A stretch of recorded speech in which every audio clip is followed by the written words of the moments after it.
यह कहानी है नेल्सन मंडेला की, उस महान व्यक्ति की जिसने आज़ादी, न्याय और मानव गरिमा की खातिर अपनी जिंदगी के कीमती 27 साल जेल की अंधेरी दीवारों के पीछे गुजार दिए।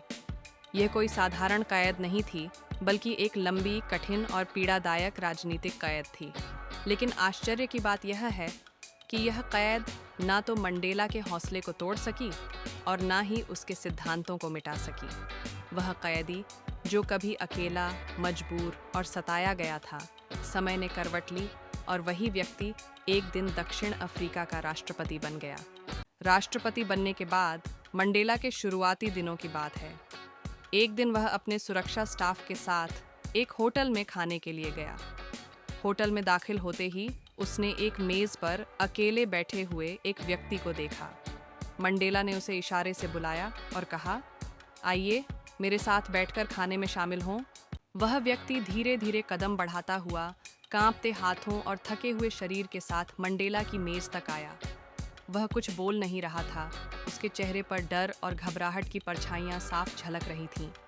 वह चुपचाप खाना खाता रहा, उसके हाथ लगातार कांप रहे थे, जैसे उसके अंदर कोई तूफान चल रहा हो। खाना खत्म करते ही वह बिना कुछ कहे इजाज़त लेकर तेज़ी से रेस्टोरेंट से बाहर चला गया। यह दृश्य सुरक्षा इंचार्ज के लिए चिंताजनक था।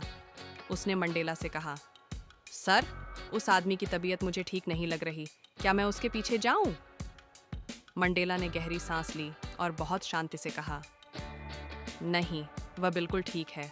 वह व्यक्ति उस जेल का गार्ड था जहां मैं कैद था। यह बात सुनते ही माहौल में गहरी खामोशी छा गई। मंडेला ने अपनी बात जारी रखते हुए कहा, यह वही व्यक्ति है जो जेल में मुझे सबसे ज़्यादा तकलीफ देता था। जब मैं पानी मांगता तो वह ज़ोर ज़ोर से हंसता और मेरे मुंह पर पेशाब कर देता। मगर आज वह व्यक्ति कांप रहा था। क्यों? क्योंकि उसे डर था कि मैं अब राष्ट्रपति बन चुका हूँ और शायद उस जुल्म का बदला लूँगा। लेकिन मैंने उसे दिल से माफ़ कर दिया है। यह सुनकर सुरक्षा इंचार्ज हैरानी से चुप हो गया। उसके लिए यह केवल माफ़ी का एक वाकया नहीं था, बल्कि इंसानियत की ऊंचाई का एक दुर्लभ उदाहरण था।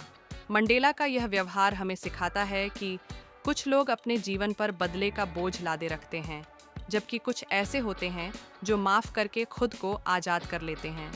लेकिन कुदरत, वह इंसाफ करने वाली ताकत, कभी ना इंसाफ़ी नहीं करती। वह एक दिन ज़रूर जालिम को मजलूम के सामने बेबस करके खड़ा कर देती है। जैसे मंडेला ने अपने जालिम को माफ़ कर दिया, मगर कुदरत ने उसे माफ़ी मांगने पर मजबूर कर दिया। मंडेला की राष्ट्रपति पद पर पहुंचना खुद कुदरत का एक बदला था।